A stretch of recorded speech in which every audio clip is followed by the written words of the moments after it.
welcome everybody. Thanks to our presenters who are presenting today.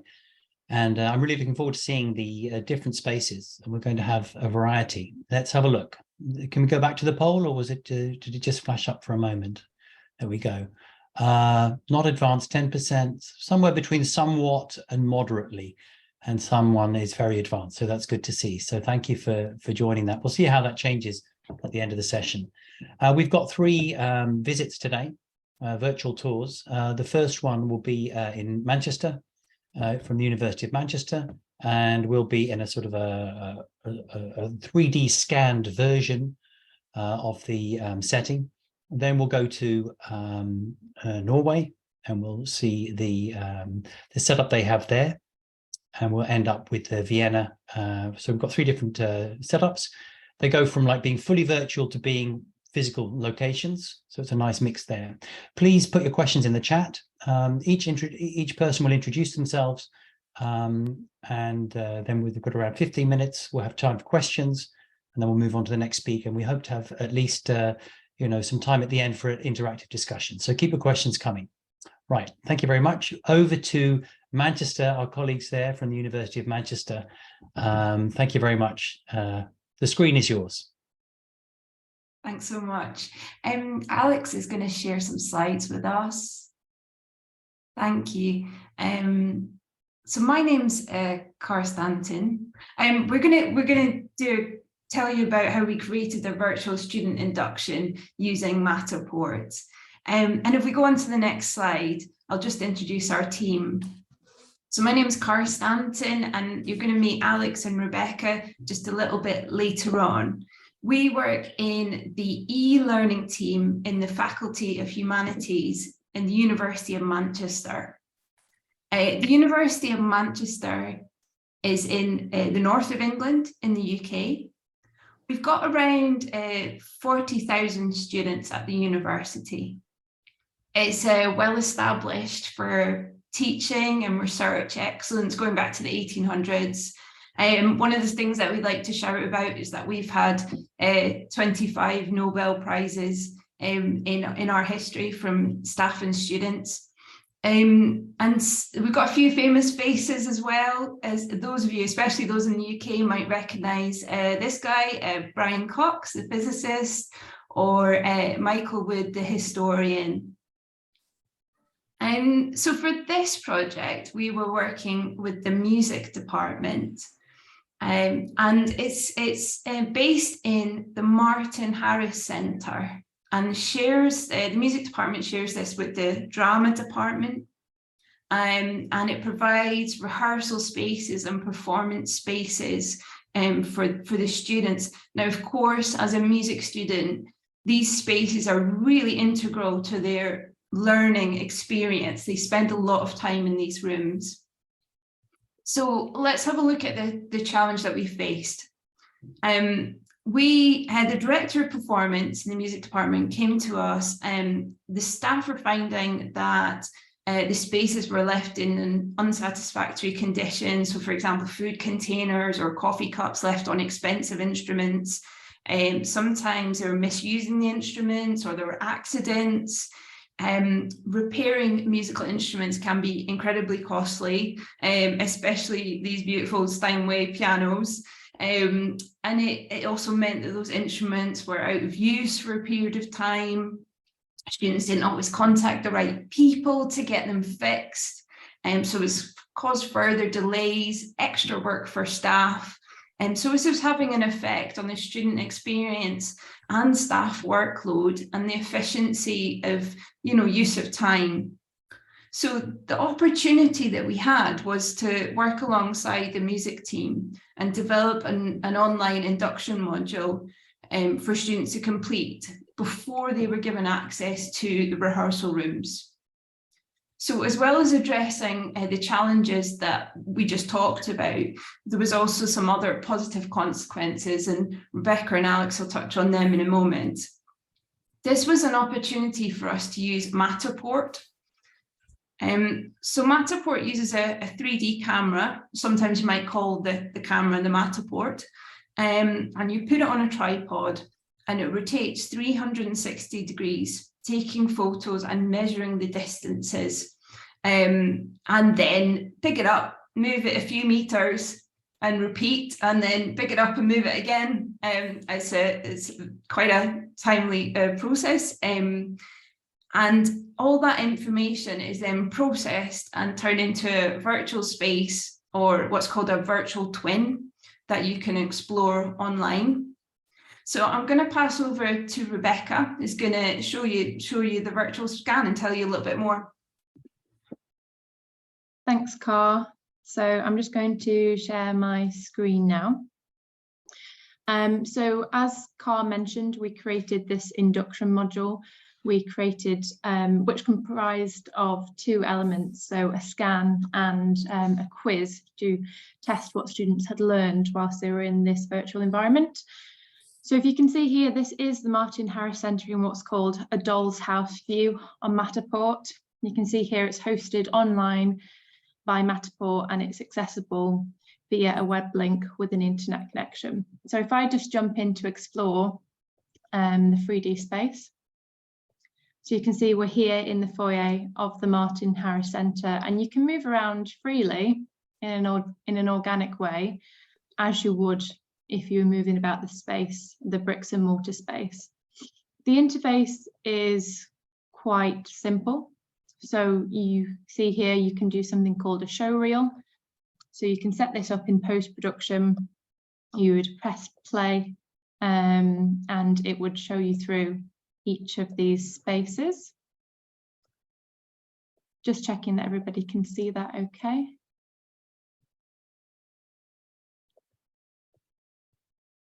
And then you can add in, you can move between these. As I said, you can move organically, or you can just click on the rooms themselves. I like to move organically because that's how you would move around the building. But you can also go between these data points, and then you can see this number here. So you'd click between data points, and that would navigate you around the space like so. So I'm just going to move down the corridor here. So yeah, there's the show reel, and then there's clicks, and then there's the data tags which are added in post-production.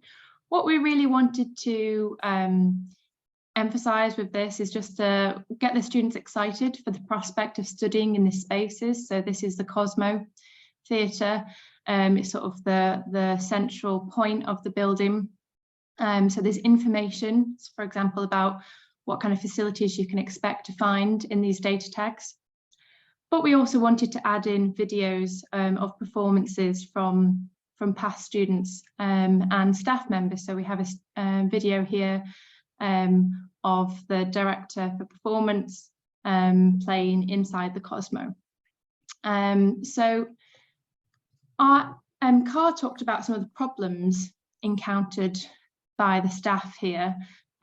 So one of the aims for the induction, aside from getting the students excited, was to instill a code of conduct amongst the students, but going beyond simply saying do this or don't do this. The director for performance was really keen to establish a sense of communal property for the spaces and have the students taking responsibility for a space that they share. So alongside giving information, we also really wanted to offer resources for the students. So if I just go down to the basement area here, you can see that the students can move through the space. They could go all the way through if they really wanted to ahead of time, and they can find out exactly where the space is that they're going to use. So in terms of offering them resources, we wanted to show them exactly what they could anticipate finding in a room, and also how to care for these instruments. So some of the feedback that we got, that some information that was lost during the pandemic years, was how a room should be set up or who to report faults to, opening hours, how to book a space, or even indeed the fact that you do have to book a space within the practice rooms. So this is the kind of information, this best practice information that we've included within these spaces, within the hope of, after students accessing this virtual space, that it will to some extent influence their behaviour within the bricks and mortar environment, even if it's just simply that they're more confident about navigating around the building. But also we hope that we've given them the information, the context and the resources to actually care for the environment together as well.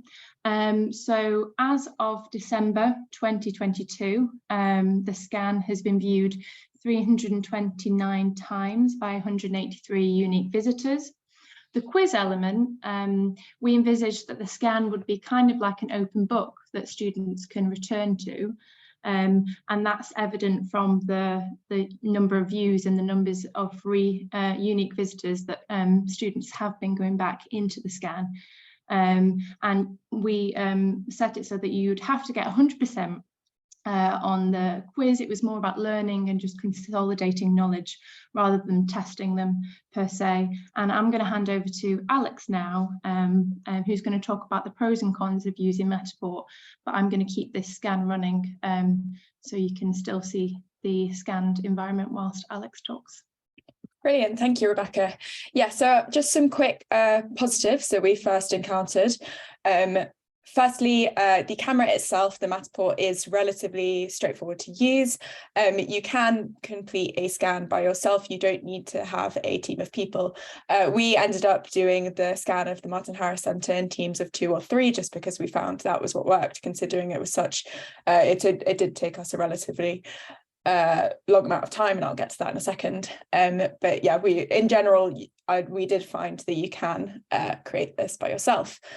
Secondly, another positive is that, of course, the scan creates a very professional interface that is very visually pleasing. It looks like a professional environment that is easy to navigate. It's very accessible to everybody that is encountering it.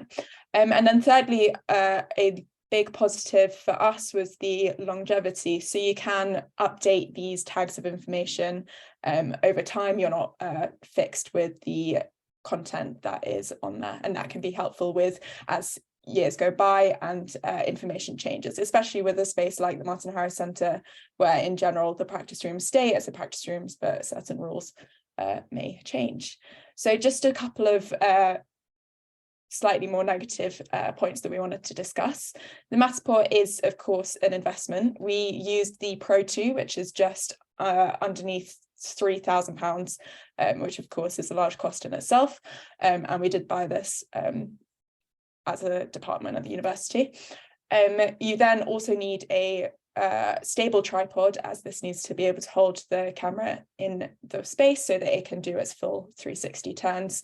And then it is also very important to have a device which is capable of running the system. We did use an iPad Pro, which we found worked really well for us, but that, of course, again, is an investment. The next sort of negative to consider is that it was fairly time consuming. The Martin Harris Centre is a large building. It has lots of large, complicated spaces with complicated instruments within them, which can be quite confusing for the camera itself. The building itself is also 2 older buildings which have been renovated so that they are joined together, which creates quite a confusing layout. So it took quite a significant amount of our time to figure out a pathway for us to take the camera so that it would be able to join all of these different layers together and create a usable space that made sense. In terms of the concert hall, we found that the camera was actually getting confused with the seating within the hall. So we initially went around and we did a scan by placing the camera in random points across the hall, which we thought would now enable it to gather as much information as possible. But we then took a look at the scan itself and found that it had been confused not only by the repeated seats, which are of course all exactly the same colour, but also the fact that there is a slight slope through the seating, which was again confusing the camera. So what we ended up doing after discovering that the camera had these issues was we went back, we redid the scan, and we found that working our way around the space in a smooth pathway was the best way for us to scan this space. But again, of course, that took double the amount of time that it probably would have taken without having had that issue. So just to move on, I wanted to talk a little bit about student experience. So I am a postgraduate student at the University of Manchester, and I also studied my undergraduate there, studying music. So I was based in the Martin Harris Centre. I joined in 2018, and I had the personal experience of joining through clearing, which is the British system where if you don't meet your requirements to enter university from your A-levels, then you are given opportunity to attend through a different system. So for me, I had never visited the city of Manchester before beginning on my first day of university. So I would have personally found a resource like this incredibly useful to help calm my nerves, to help me figure out the space, to see where I needed to go on that first day. I can also see this tool being extremely useful to people with accessibility needs. So you can, of course, see that we have in the Martin Harris Centre these access doors which are automatic. You can also easily see that we do have ramps. There's push pads to open the doors. There's accessible toilets as well. And I just feel this can make a space feel much more accessible mentally to somebody who might require these needs, as they can assess the best way to move around the space. We found that there may be some difficulties with getting students to use the tool itself. So of course we mentioned the test, the quiz, which was how we enabled students to interact with it. And we found that this did work really well, although it does require a very direct line of communication with the department, who then have that direct line of communication with the students themselves in order to encourage them to use it. Finally, I just wanted to touch on a couple of top tips. So again, we found the scan benefited most from a systematic approach. So planning out our routes was very important in order to save us time and not having to go back and redo any scans. And again, this is especially important for larger spaces. We also discovered that obviously if you're completing a scan over multiple days, then you will need to create a set of sorts. So you need to be thinking about where objects are in the space, where you want them to be in the scan, and which doors are going to be open. So you can see that we propped certain doors open with boxes, and we found that this could also be inviting for participants to click through into the space. So those are just some of our general things that we found. We would like to finish by asking you to consider how the Matterport might be incorporated into your space and how you could apply the scan in your institution. Great, thank you very much indeed for that. Very, it feels like we've all been through your location now. Thank you so much for that. I see the question has come up, so if I'd like to invite the audience to answer that, how the Matterport might be incorporated into your space and how you could apply this using a scan in your institution. So please take a moment to fill that out. And I also saw some very interesting questions. Thanks, Kari. I saw you answered a couple of them, or one of them. How many pictures did it take? How much time did it take? And then you talked about buying or hiring it. I think that was answered.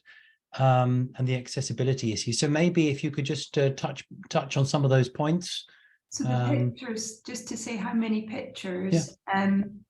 I'm wondering if the other guys know. I think it was nearing 300. I've checked our data to see if I can actually, if there's an exact number, and I can't find that at the moment, I'm afraid. That's an I think indication, it's in the hundreds. It's just that you won't be able to gauge exactly how many photos it is taking. It's just that once it's on the tripod, the Matterport camera rotates for about 30 seconds at 360 degrees, and it's capturing so much data. Yeah, it's capturing a lot of photos all at once within that short movement. Yeah, I was thinking of how many scans did we take, which you were, sorry, so I didn't answer the question correctly. Oh, okay, yeah. I had the wrong terms, but I think we did up to up to 300. Mm-hmm. Yeah, it's also it was a lot. A lot. So, and I see Andre was also asking how many different room locations. And when we saw some of them there, it looks. How many did you do you think? I'm trying to think about this now. So including corridors, so there was actually, I think, in total 4 floors on the scan. So there was the basement and then 3 other floors. I think the individual rooms, there might have been about 10, but then you add on the corridors, which are adjoining rooms. So this scan in particular is massive. So you can scan very large, extensive spaces with it, and it copes with that quite well. As Alex mentioned, with some complicated spaces where there are mezzanines and there are lots of different floors and things, it can sometimes you have to rescan because it can get confused. But yeah, that was I'm looking at Andre's question in a bit more detail. He's asking about whether you can update the scan. So let's say the room changes, or is it a fixed? Is it fixed forever, or is it easily modifiable? It's I'm going to check the other guys agree with me. It's not easy to modify the scan, but what you can change is you can change those information points. This was something that was a bit of a challenge because we needed to make sure the spaces were exactly as the music department wanted them to be presented, because you can't just go in later and add something in and pretend that that was always there. Yeah, you can do a lot of things in post-production. So you can add layers. I like to think of it as adding layers to the initial scan. The scan is a foundation.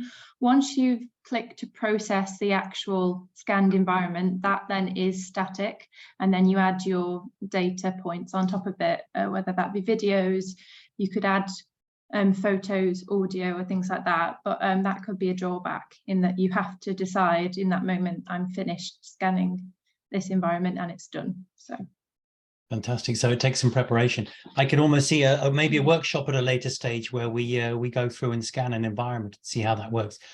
There are some additional questions in the chat. So if you're able to answer those while we move to the next session, that would be wonderful. For the meantime, the University of Manchester, thank you very much for your Matterport intro. Really great to see that. I would like to invite now our next speakers from Norwegian University of Science and Technology in Norway, Magnus, Sæternes, Lian, who will be taking us through what they're doing there in Norway. Thank you for that. Yeah. Hello, so I will just share my screen here. So there. Yes, so I'm Magnus, as you said. I work at the Norwegian University of Science and Technology. So we are based in the middle of Norway, and we are our campus is based in 3 different cities after a merger of some other schools. We are currently the largest university in Norway, and we have 42,000 students, 7,600 employees. So also, since we are located in different parts, remote lectures has been a big part of what we have been working on. So what I will show you today is more on the active learning spaces, but we also are doing big stuff with the Panopto lecture capture and also Zoom rooms. So I'll show you one of the active learning spaces also where we have combined Zoom and active learning. We're not sure if it makes sense yet, but we have at least tried it. So I'm from the section for teaching and learning support. We are responsible for 670 classrooms and auditoriums. We do ourselves the in-house AV design and project management. So we try to kind of get control of all the parts on the AV and the video side and do the full project. We have a big focus on pedagogy and design. So our section also has a lot of people from the pedagogy side. And we're kind of in the same section. We're outside of IT, but AV technicians and pedagogy people are working together to make these spaces. So as I also mentioned, we are also the owner of the LMS and the video systems at the campus. So I'll start with some pictures. I'll also drop into a 360 image to show you a little bit more how the spaces look. So this is one of the older spaces. It's been in use for 5 years now. So it might have seen pictures of it from before. This is one of the auditoriums that we have rebuilt and repurposed for active learning.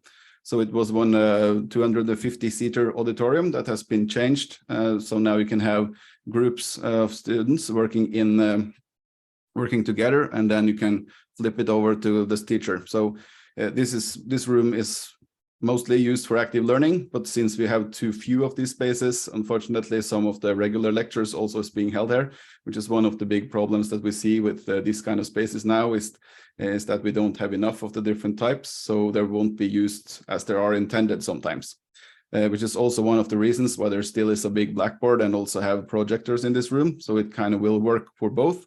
But it's also one of the big things when the teachers wanted to start to use this, they still want to have introductions, so they want to have the space to do that also. Also, in some of the active learning spaces we have built afterwards, you can also have the problem of if the teacher is standing in front of the classroom, the students has to watch the screen, and so it's these kind of things that we try to tackle. So just some quick on the functions in the room. So this room is built with AV over IP, so we have full flexibility to send the signals back and forth. The main functions is, as I said, for the teacher to share from his lectern up to the projectors or to the screens in front of the students. So he has a Microsoft Surface Studio computer, which is the best writable surface. He has HDMI connection for the laptops, and he has a document camera. And also on each of the tables, the students can do sharing, and the teacher can then also pick up the signal from one of the groups and then share it to the other groups. This room is also used after hours, so there's also one button on each group, so students can go in here after the lecture. As if their room is available, they can use just separate groups for their works. As you will see in the pictures, also there are on the group tables, they can power them on without the room being on.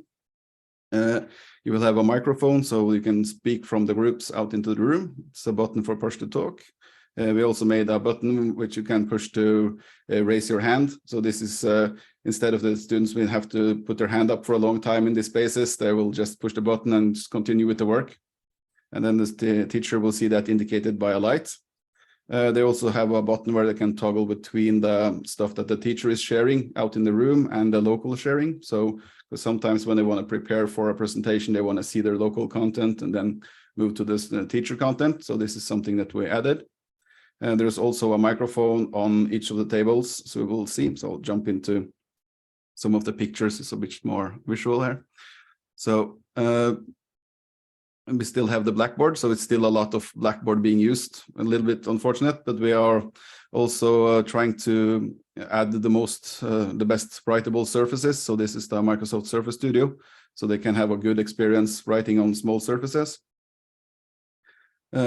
When we're moving to the group tables, each group has their screen where they can do a local HDMI sharing, or they can toggle between the teacher view or what they have currently on their own screen.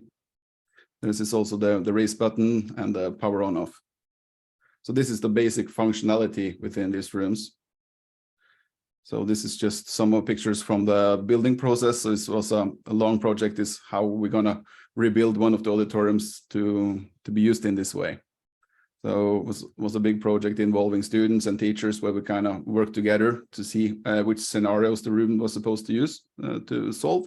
So this is the 3 different scenarios is presentation from the teacher, and then presentation from the group, and then group work. So this is what it's solving. So I'll jump into one of the 360 pictures instead here. Let's see. So now you see the view within the room. So I can move around a little bit. You can see in the back, it's a camera also in the top here. So this room can also be used for Zoom, Teams. So all the rooms are integrated with that also. You have on the side, you can see the teachers, the students have their screen, and they also have this board which you can do analog writing. The screens are not writable, so it's just a regular screen at this point. We have tried in some of the other rooms to add also writable surfaces. So if I jump down to the lectern here, you can get a better view of how this looks for the teacher. So Unfortunately, the site that we are using for 360 pictures went down a month ago. So this is new pictures and the screens aren't on, but you can use the imagination to see different things on the screens here. So we still have the document camera and the lectern. You can rise it up for the correct level, and you can have everything can be controlled on the classroom panel. So also if the students press the button on the table to raise their hand, this will be indicated also on the classroom panel, so the teacher can see in what who is the next student group that we should go and help. Yes. So I also wanted to show a little bit from one of the other spaces where we have tried to incorporate Zoom.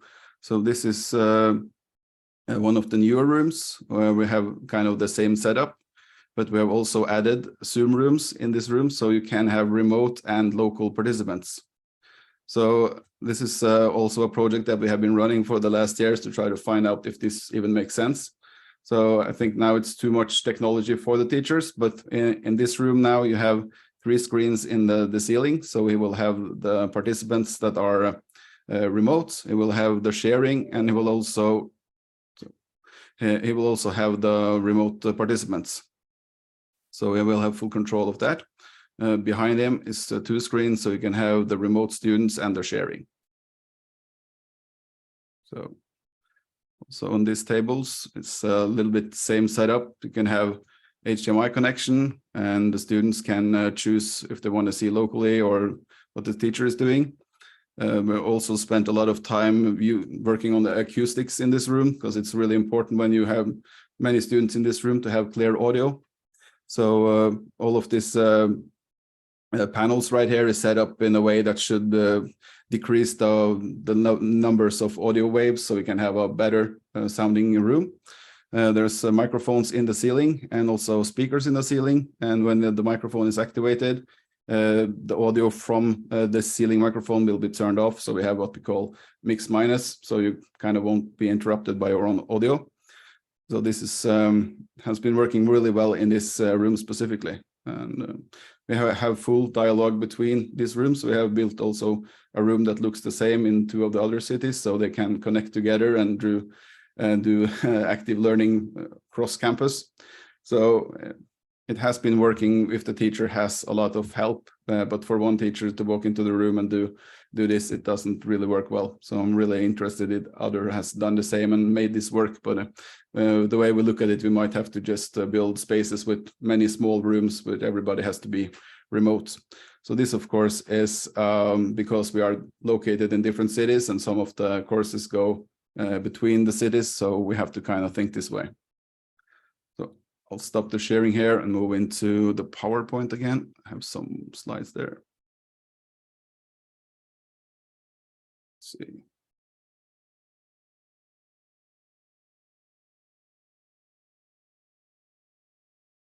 There.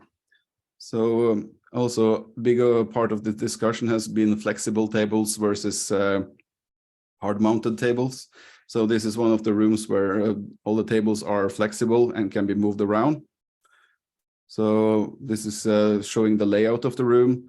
So all the technology is put into the walls instead of into the tables. This creates some problems, but we have been using different wireless sharing technologies. So you still have a HDMI connection, which you can pull out to the table, but students can also connect wirelessly to the screens. There's good information on the screens of how you can do the sharing. But in this room, there is no screen behind the teacher. So this is trying to do the active learning the right way, with the teachers kind of forced to move around and kind of use the groups. But we still see that there's a need for both. So in this room, we don't have microphones. We just use the catch box if people want to talk around.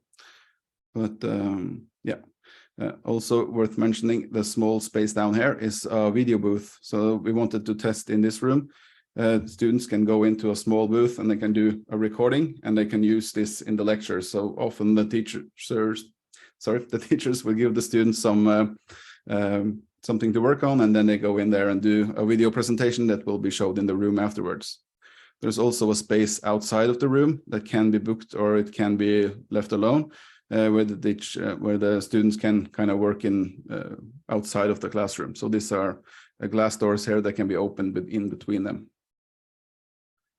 So this shows the classroom, and this is also the video booth. So it's one of those one-button studio setups. So you just walk in with one USB, put it in, and then you will do a recording with good audio and lighting, and it will be written to the same USB when you're done. And then you can take the recording and leave. So I can show you some 360 from this room also. Let's see here.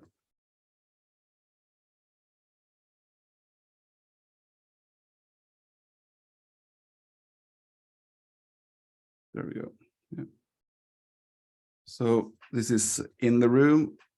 You can basically see the same, but you have the same glass plates where they can write on. And these screens are also writable surfaces. So there's also possible to connect wirelessly and with your Windows computer at least, and write on within the programs like OneNote, which one of the students use.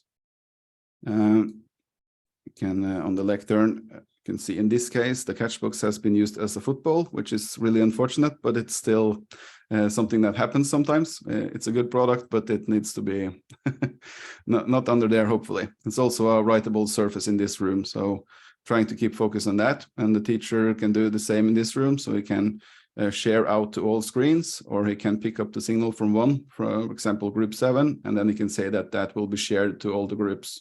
So in this way, the students in group 7 can do a presentation, and their presentation will be showed on all the screens. Yep.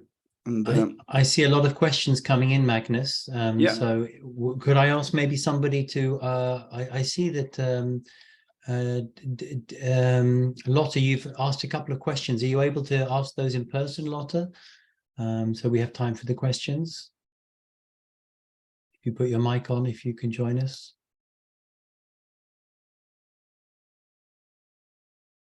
The question was about how scalable the solutions are, and also going back to the first room about the how many rooms did you set up in this format? That was for the first one. Yeah, so for the first one, it's only one room at this point. So this was the first auditorium. So this is very expensive, of course, to kind of rebuild. The AV is the small part of this. The whole rebuilding is the thing that's costing a lot. So yeah, this one is a big one. We haven't done any more auditoriums in this way. It might be next year, but we currently don't have that. But we have built a lot of those smaller spaces. But we also have different levels of how much integration, how much technology we put into them, because of course it's cost driven.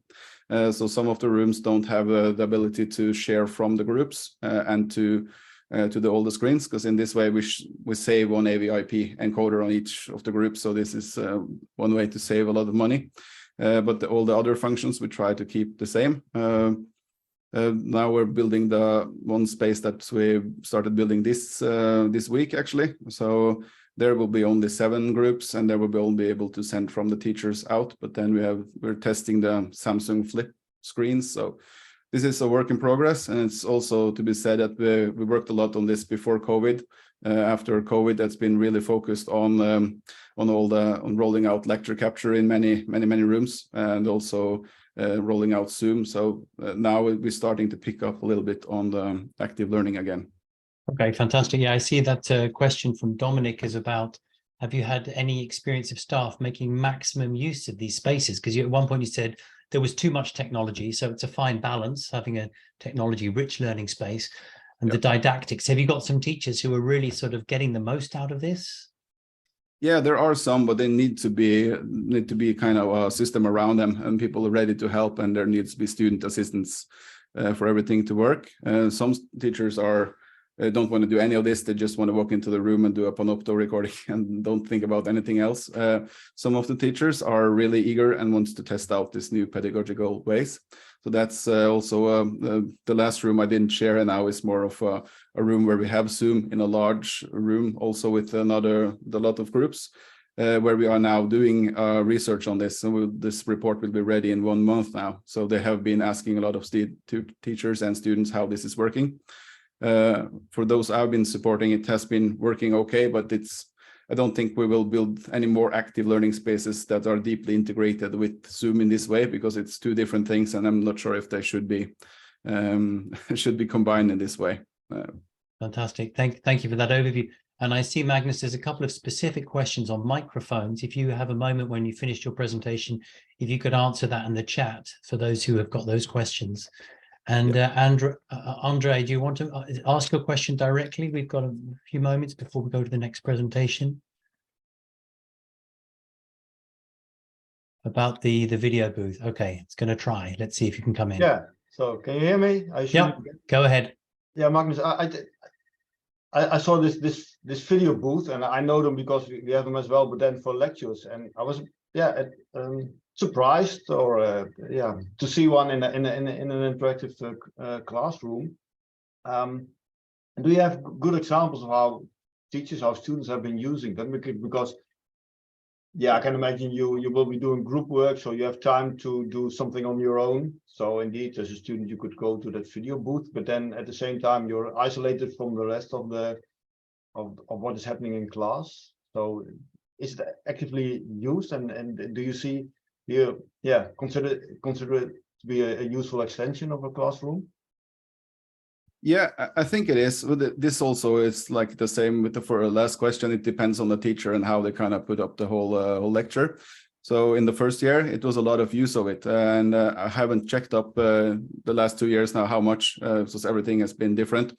But it was a lot of different cases where the teachers were just setting the students to work on a project, and then when they have done the project, they will kind of make this short video, which will be presented into the others, and they will have like 10 minutes in the booth, and then the next group will have 10 minutes.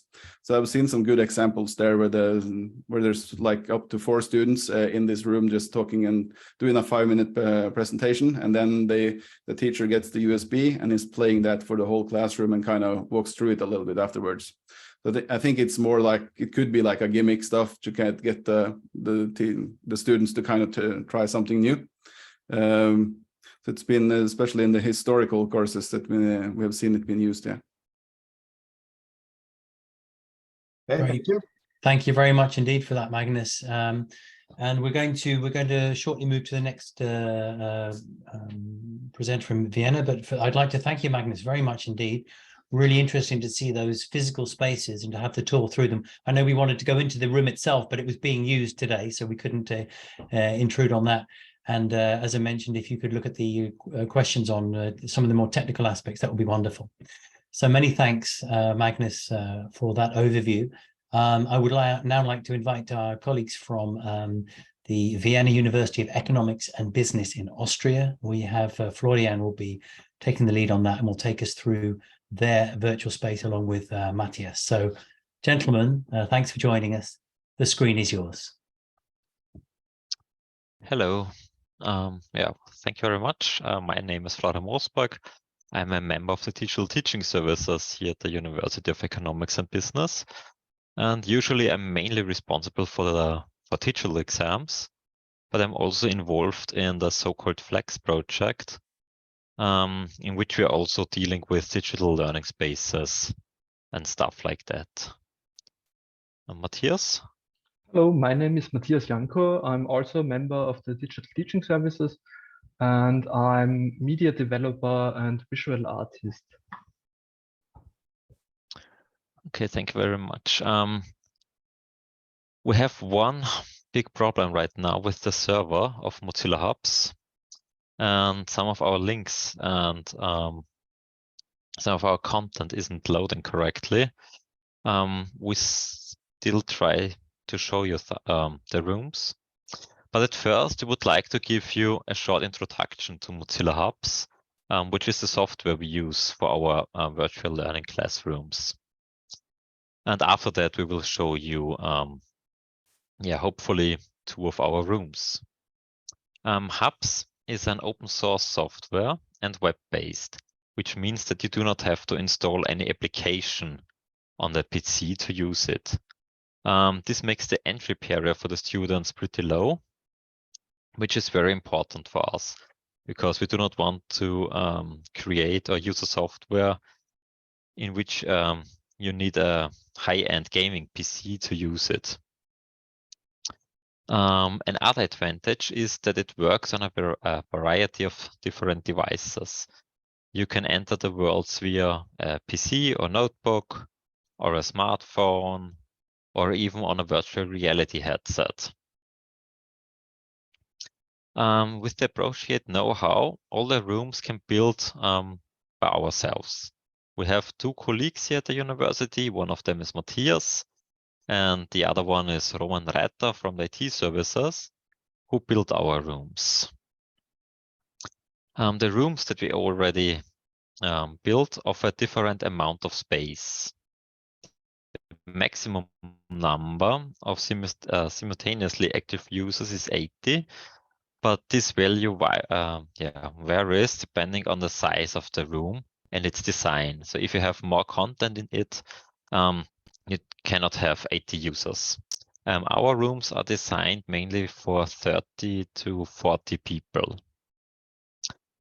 And some of our rooms are very close to the reality. For example, our VU room 3.03, which we will show you in a moment, but we also have completely fictional rooms. You can already see a short preview of the rooms. Right now, Matthias is sharing his screen, and you can see some of the rooms in a short teaser. Usually we would like to use Mozilla Hubs for settings in which the users or the students have to resort to online tools because of the spatial distance. This is the case, for example, in international programs where students can attend courses at another university. Okay, enough theoretical input. Now I would like to show you one of our rooms. And I have to share my screen, Mozilla Hubs. So, okay, can you see it? Yeah, we can see that. Perfect. In Mozilla Hubs, you can freely move around with the WASD keys or the arrow keys, and you can look around with the left mouse button. You can also teleport with the right mouse button, which is most likely used for virtual reality. This room is a replica of one of our rooms here at the university. We actually also included a 360-degree photo, not a video, if you look outside the window, so you have really the feeling that you are at our campus. Each user controls one avatar. Here you can see this, and the other participants can also communicate with those avatars. And probably can raise your hand, Matthias. Yes, so you can see you can also raise your hand. That's one interaction possibility. Now he's sitting on a seat and is looking forward what he will show you. Hubs are 2 different ways with other users. One is the chat function. You have a little checkbox down there, and you can write messages to others. And the other one is the audio communication tool. Mozilla Hub offers a spatial function called audio, which means that you can hear people better or worse depending on how close you are to them. So if I stand very close to Matthias, he can hear me loud, and if I move away, he can't hear me that good anymore. But you can also deactivate this function, and then you can hear the sound as good as we have it in Zoom, for example. It is very easy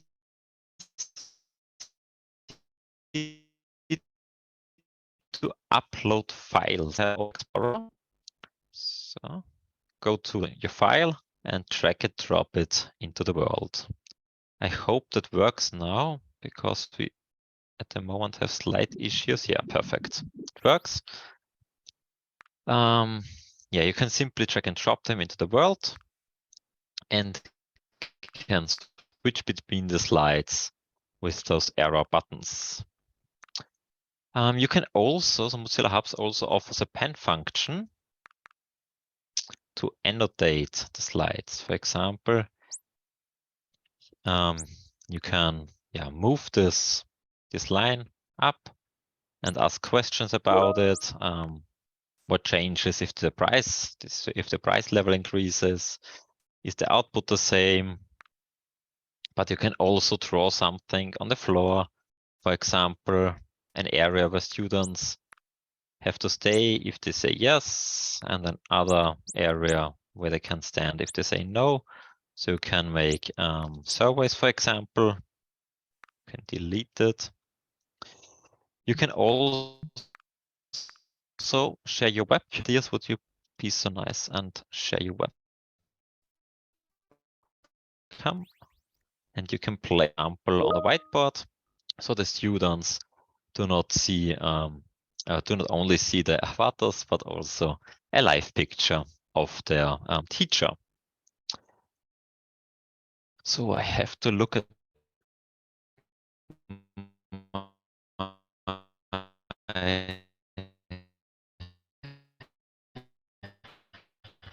a sheet, just set everything. Yeah, one big advantage of Mozilla Hubs in comparison to Microsoft Teams or Zoom is that you can simply spawn objects in the world. Matthias, would you like to spawn an apple for us, please? So you can go on in this, it's the German function platzieren and 3D models. Then you have a variety of different models. And in this case, we just spawned an apple.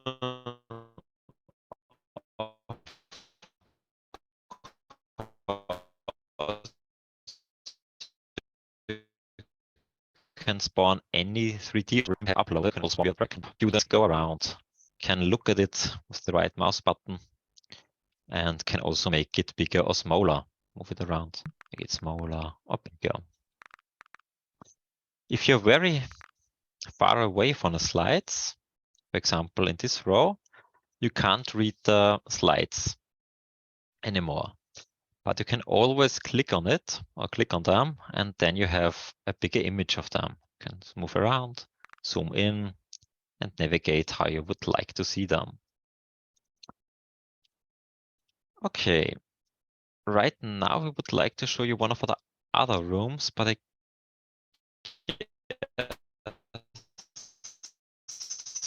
we still have the problem with the. I guess you are muted in Zoom. Now it's going, but we have to show it in a different program. And I have to share my screen.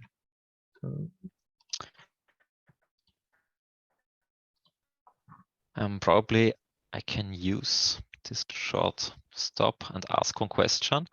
During the development of our rooms, we asked ourselves which requirements virtual classrooms have to fulfill. Our first example was the replica of a real classroom with seats, with tables, with whiteboards and stuff like that. But some of this furniture isn't really necessary. And we would like to play this question back to you. What do you think that virtual places need? What elements do you need? We have a poll, so you can write your answers down. Unfortunately, we can't show you this room right now in Mozilla Hubs. Matthias shared his screen and opened Mozilla Spoke. It's a little bit laggy. Mozilla Spoke is the software where you can create those rooms. So all our rooms are designed in Mozilla Spoke, and then you can import it to Mozilla Hubs. Yeah, as I already said, this is a fictional room. We included a 360-degree photo of the New York Stock Exchange. So you can always create or import photos, videos, 360 degrees or not. Can you move into it? Yes. You can look around. In Mozilla Hubs, you can also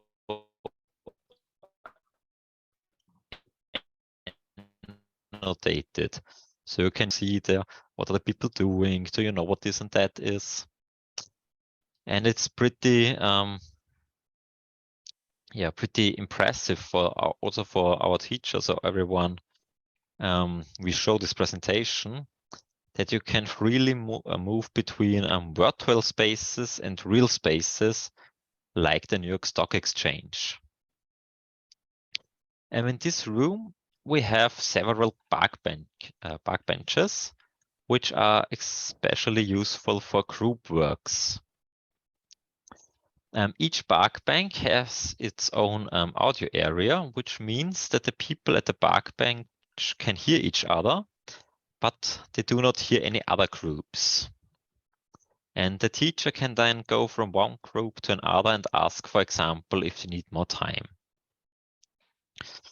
Unfortunately, I guess I can show you that in a moment in our other room.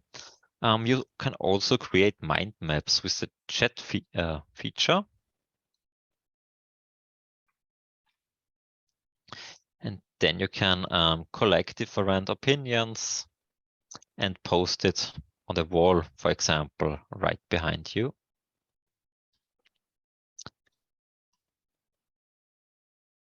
And you can also include little interaction games in Mozilla Hubs.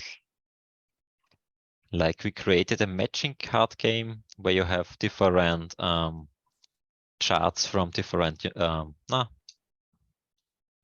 businesses, and we have the name of the businesses behind below the charts. And you can simply drag and drop them to the correct chart. Okay, I will just share my screen once again and hope and see the room again, so I can show you the way how you can create mind maps. Freigeben.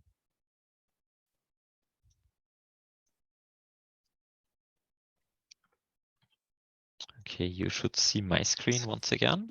Also feel free, aber akzeptiere ich nicht und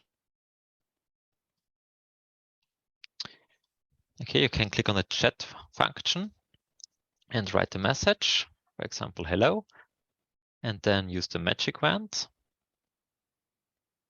And then you have the little text boxes, and you can, for example, put them on a wall or on a, in this case, we have our large whiteboard, but you can also, for example, make it smaller. And so I have to get away from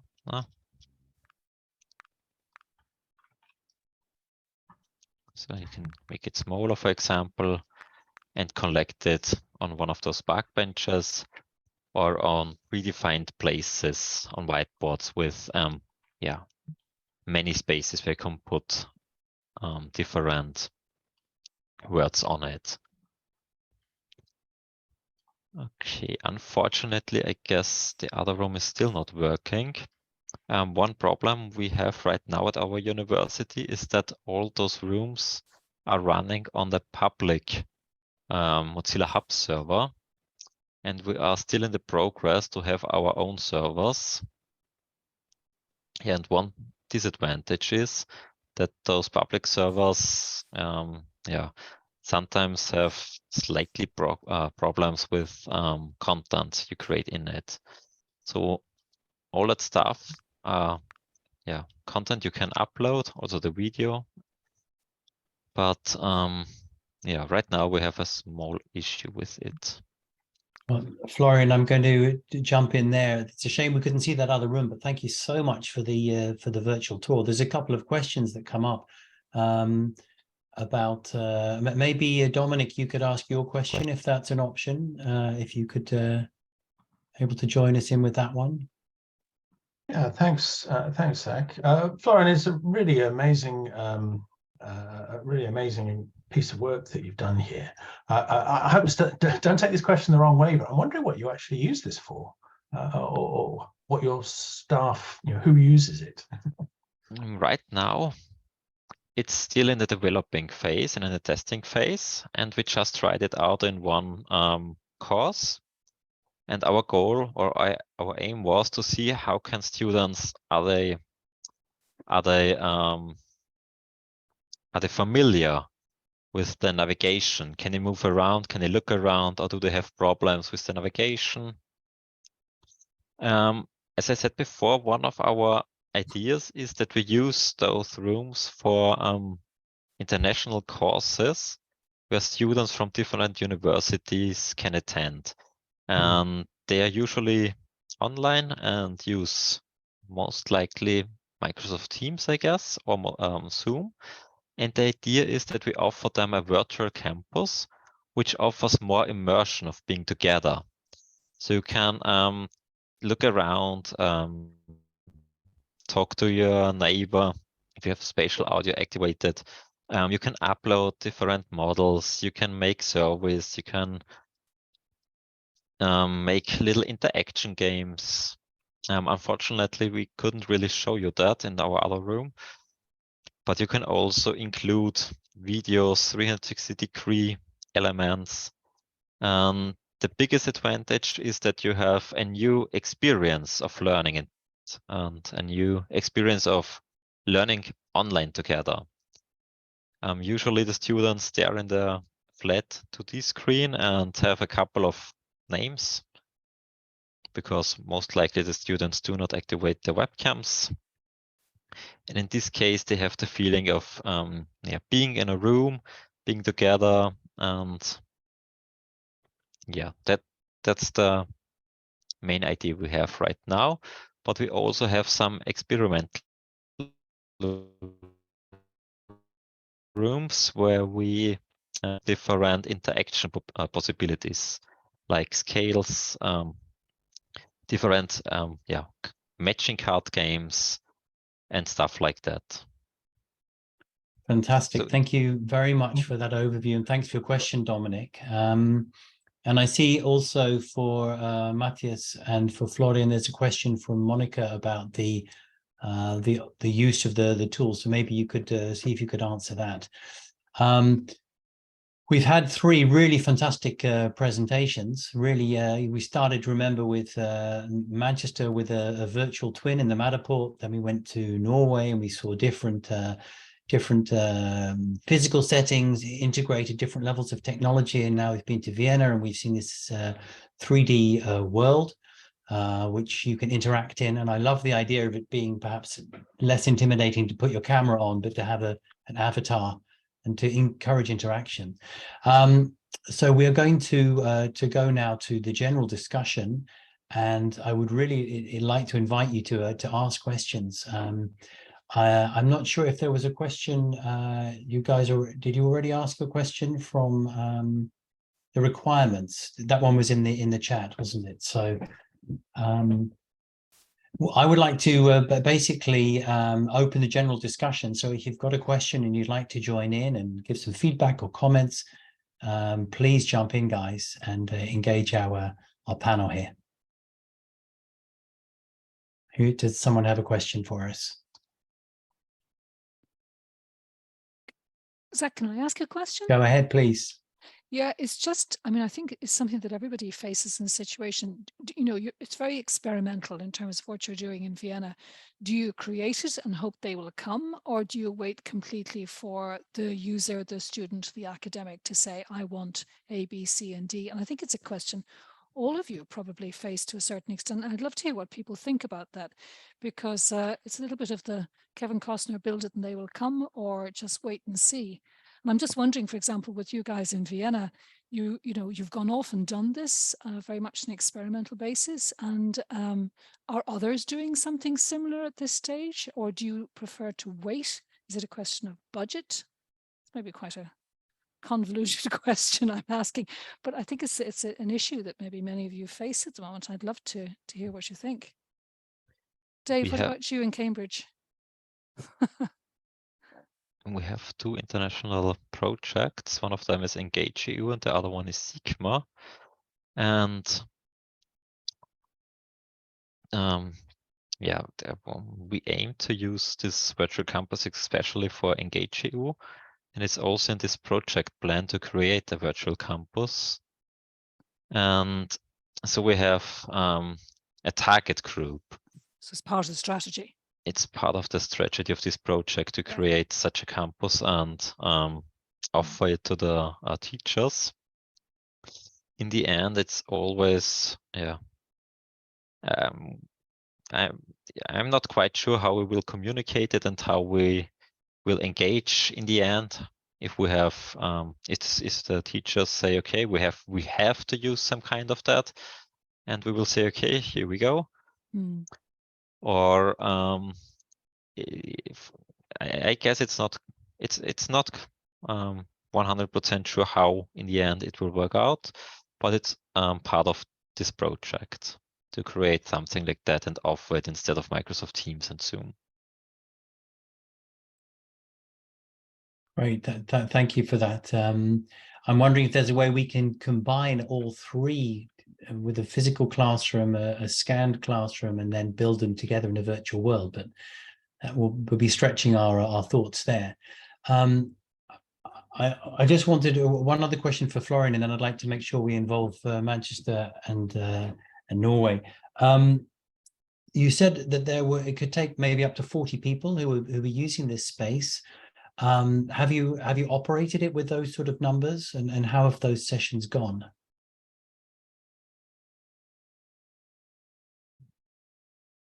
I guess the maximum number was, please help me out, Matthias. 25. It was 25 people who's joined one room, and the performance was fine. But if they all together are uploading images or uploading especially 3D objects, then the performance is going down. So you have to restrict your students to upload anything in first place, and then you can allow them one by one to upload something. So that's possible in hubs, and that's the way we are going to use it. Fantastic. Well, it makes me think that maybe next time we run a session with the Media and Learning, we should perhaps host it in your virtual space so we can experience. I don't know if that's possible, but then we would be able to have our interactions there. I love these park benches where you go and it's sort of, you just hear the people sitting there. So thank you very much for that. And I see, Monica, you've added about, maybe you would like to mention your point there, Monica, which I see is about using guides in the virtual space. Yeah, good. There's no one here. Sorry, I was in the quiet space, but all the people disappeared. Yeah, just moderation is key still. So if people get lost, because you kind of tend to look around 360 and really get disorientated. So definitely have a moderator that pops up and then just guides you and tells you where to go. And in case you forgot that W moves you forward or the other keys or whatever, just always have someone first until people are familiar with those environments. So that's kind of like just the feedback I had. Yeah, and then I was just wondering, I put it in the post about, you know, have you considered training the teachers? Because I know Mozilla is semi-easy to learn, but I don't know, at least from the university that I'm working at, if I tell someone that they have to put in an extra week or 2 weeks of technical learning or whatever, they just sign off and walk away. Do you have teachers that are interested in working with Mozilla, or is it just depends on a need-to-know basis? We have extra rooms. Matthias created a tutorial room where I can learn the basic navigation. So look around, move around. And that's our first step we would like to share. Matthias, yeah, that's a video from it. And then if teachers would like to use it, we have already one who asked if they could use it in also an international project together with a Norwegian teacher. And then we, of course, support those efforts. So we try to show her what is possible, how you can share your screen, how you can drag and drop files. And right now we don't have a webinar for it. We offer different webinars for different tools or different applications. Right now, Mozilla Hubs is not part of that. But if we have a large number of interested people, we will offer it. Fantastic. And of course, if we have these engaged courses and the teachers will use it, then we will support them and learn show them how you can navigate, how you can share things, which interaction possibilities are possible, and try to answer their questions and fulfill their needs. It's very interesting to think for teachers in training right now. I wonder whether they have recently it's started like, will you make a video? So that's come into it being on screen. I think the next thing is how you actually teach in a 3D virtual space. So that's maybe we can run some courses or some sessions on that at a later stage. I'd like to bring in our guest from Manchester. A question I thought about the Matterport is, you've done this one facility. Maybe I missed it in your presentation, but are you planning to do another sort of part of the university? Have you got plans for that? What are the thoughts behind that? I think that we would definitely like to. There are other teams, parallel teams that are also using this technology. That's the way that we heard about it. So it's being used in museology and Egyptology for courses that are held exclusively online. So just so that students can have a look around, like the Egyptology collections, the basements of the museum, and things like that.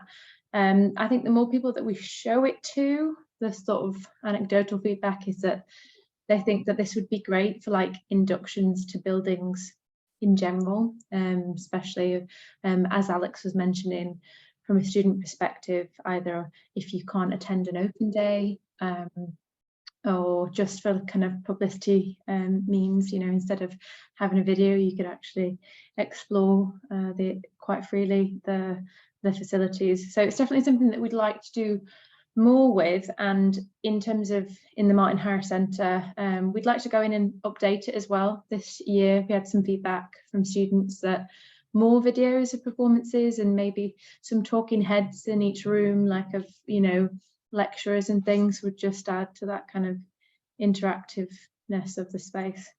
Yeah, so maybe adding sort of welcome videos, or, you know, certain people just guide you through it and explain it. Could be really nice. And I know that in where I'm working in the Netherlands, we're going to open a new building in just over a year and a half, and I think I can see that we could potentially use Matterport to create, you know, an intro to the building, and we can all go into the whole building all at once. And it's going to be smaller than the capacity of the staff, so this will be a great way to experience that. Thank you for that overview. I see a question for Magnus from Magnus. If you could see that question from Michael, or maybe Michael, you could ask it directly. Yeah, hi, it's me. I just wanted to get some information about the daily use. Do the users and the students get in, and are they excited or afraid, or what happens? Anything broken since you started? Any misuse? Yeah, and so there's definitely more issues in these rooms with a lot of technology than in the simple rooms. So we had some bad stuff with the first room that we chose some because we wanted to have writable surfaces, but they were really hard to control by the Crestron room control system. So we have swapped those out, but it's now we have kind of found the components that works the best, and it's no big thing in the auditorium. It's probably I don't know how many, but it's manageable in the same way as the other rooms. It's not that there's a lot of problems there.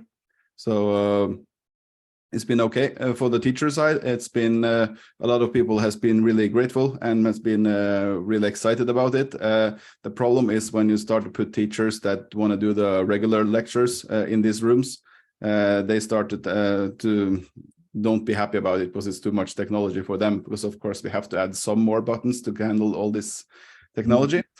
So the issue is really more on the room booking system. So because we don't have enough rooms, so we can't put the teachers into there, and that this is a room central on the campus, so a lot of people want to use it, but they don't want it. So it's more a matter of putting the right people in the right room. Yeah.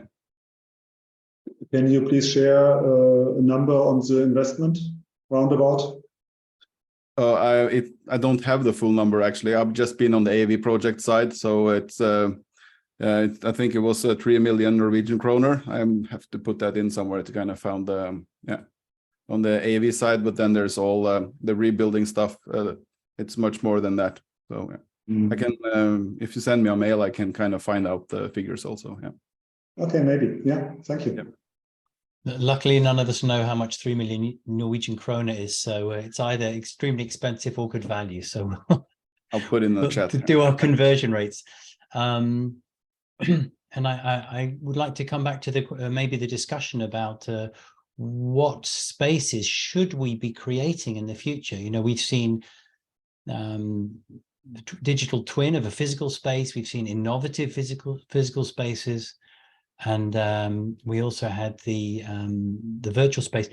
Where should we be going? You know, sitting in this discussion now, there's people who are really involved in the future of learning spaces. Where should we be putting our attention, our focus, and our money? To anybody who'd like to answer that.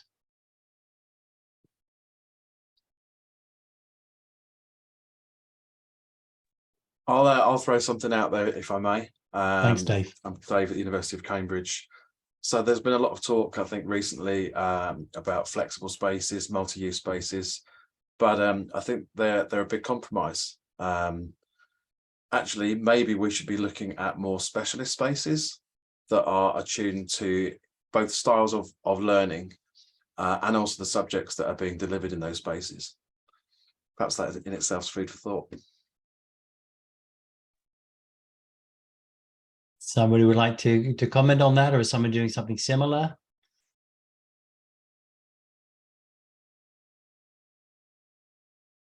Maybe I can put some of my colleagues from in Holland on the spot. Frank, I see you there. I don't know if you're working on thinking about the rooms and the spaces. What ideas have you gained from this session?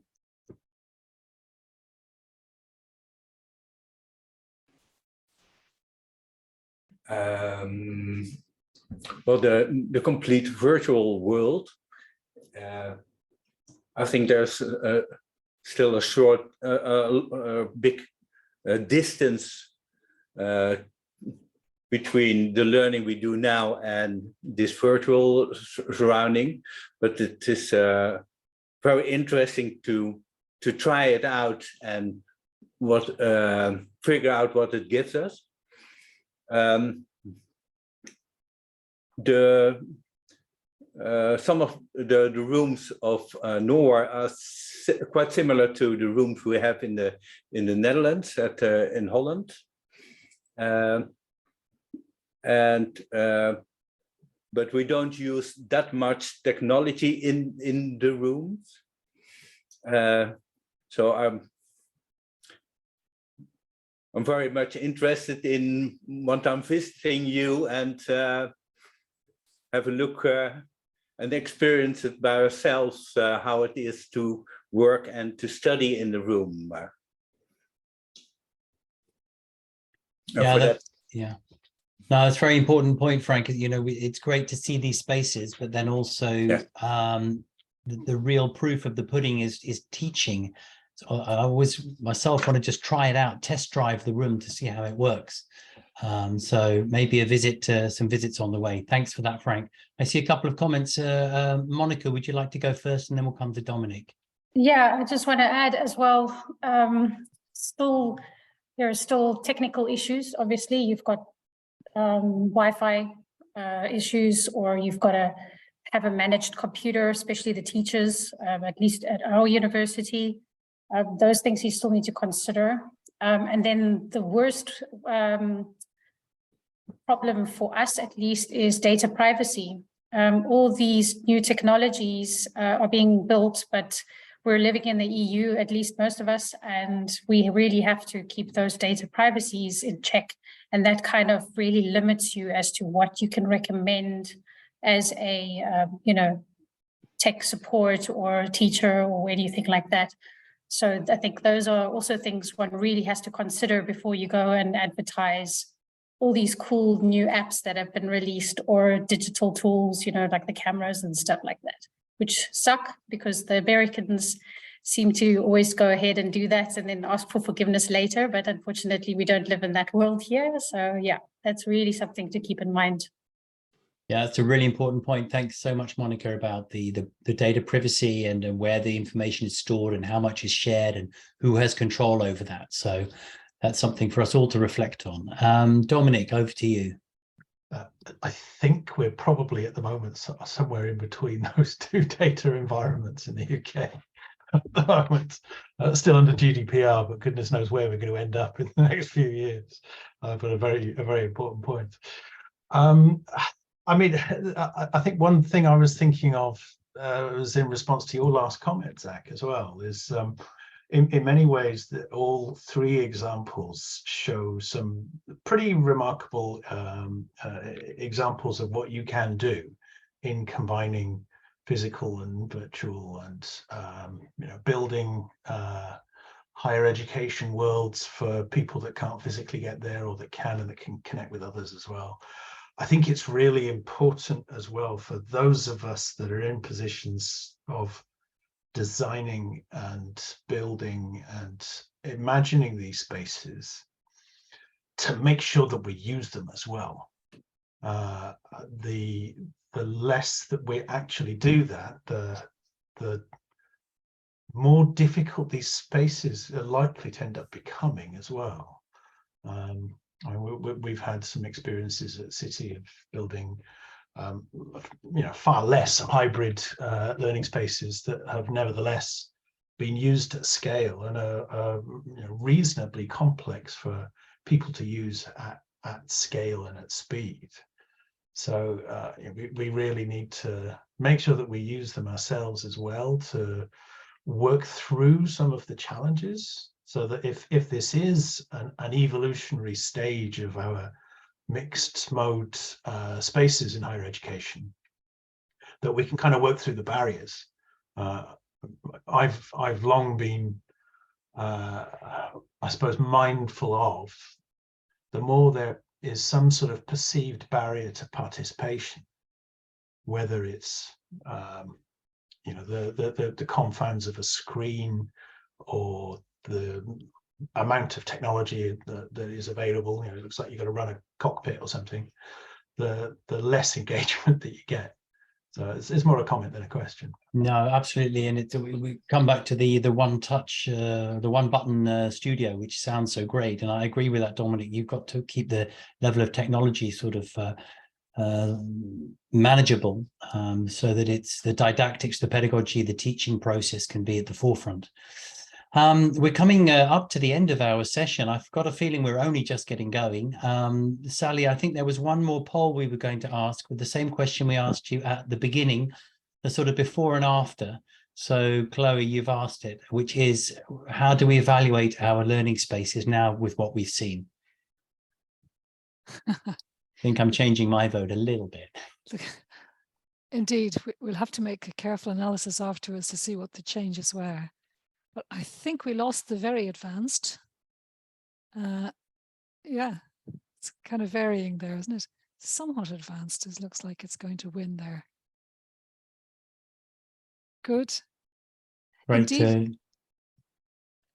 Indeed, Zac, because I think for everybody, we're at this very strange period post-Corona now, aren't we? Where, everything went in one direction in a panic because of Corona. And now we're back in this stage of trying to consider and to strategize and to figure out what works. So I suppose the conversation is only beginning from that point of view. So I think we've lost our very advanced person and we have the somewhat advanced, looks like it's going to win that poll. So we'll make a comparison and we'll put it into the wrap-up, because Chloe's going to make a wrap-up afterwards of everything that was shared, including the presentations and the links that everybody very generously shared with us this afternoon. Thank you so much to our three groups, of course, and to Zac for doing a great job in managing the session this afternoon. We really love to run these kinds of sessions because it gives us a chance to just look at some of the facilities and some of the advances that are taking place in higher education, particularly in Europe and amongst many of our members. So I just wanted to do a couple of quick slides just to remind you of some things that are coming up in our community over the next little while. So first of all, is to remind you that if anybody is considering submitting an entry for the Medea Awards, we ask that you submit your entry, please, by the 17th of March.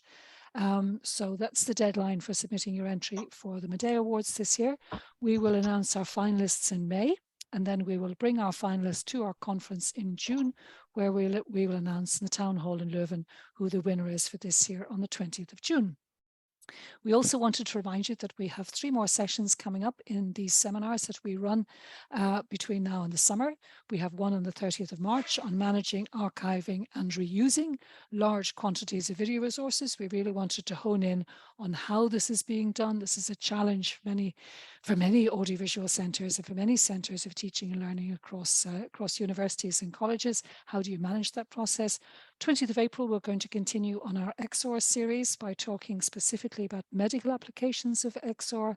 And we want to hone in really on that development process between the medical faculty or medical doctors and developers collaborating to develop educational XOR apps. And then in May, we're going to talk about AI. And what we really want to do in that session, in fact, is talk about some solutions. We'll have a couple of speakers who are already running sessions on, for example, using some of the new techniques, some of the new resources are out there. So getting the most out of AI. So that's on the 24th of May. And then, of course, our conference is taking place the 20th, 21st of June, face-to-face, here in Leuven, organised together with KU Leuven. We'd love to see you joining us. We will definitely have a session on advanced learning spaces. Hopefully we'll have some of the people who joined us here today there as well, and we'd love to have you join us. That's everything from us. It's just coming up to 3:30 here in Belgium. Thanks for being with us, and hope to see you at the next session. Thanks, Chloe, for all your help, and Zac, of course, as well, for moderating today. Thank you. Bye-bye now.